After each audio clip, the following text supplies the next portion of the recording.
Au nom du Père et du Fils et du Saint-Esprit. Amen.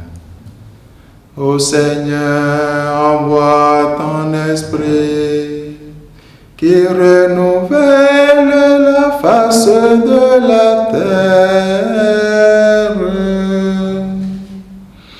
De l'Évangile de Jésus-Christ selon saint Matthieu.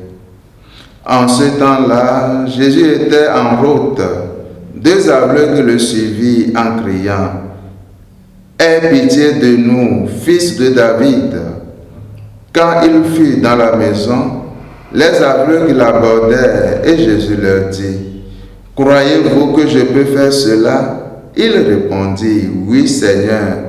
Alors il leur toucha les yeux en disant « Que tout se passe pour vous selon votre foi. » Leurs yeux s'ouvrirent. Et Jésus leur dit sévèrement, « Attention, que personne ne le sache. » Mais à peine sorti, il parlait de lui dans toute la région. Acclamons la parole de Dieu. Louange à toi, Seigneur Jésus.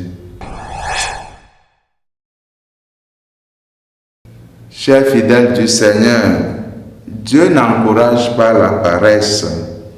Il part toujours de ce que nous lui offrons, de l'effort de nos forces pour imprimer sa grâce et générer en nous des résultats inattendus.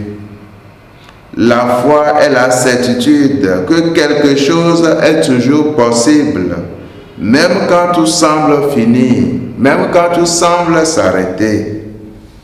Et c'est cette espérance qui permet de ne pas abandonner, mais d'aller toujours de l'avant.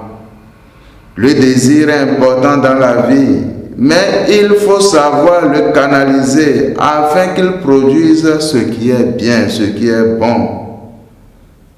Nous ne pouvons attendre les fruits que là où nous nous sommes donné de la peine.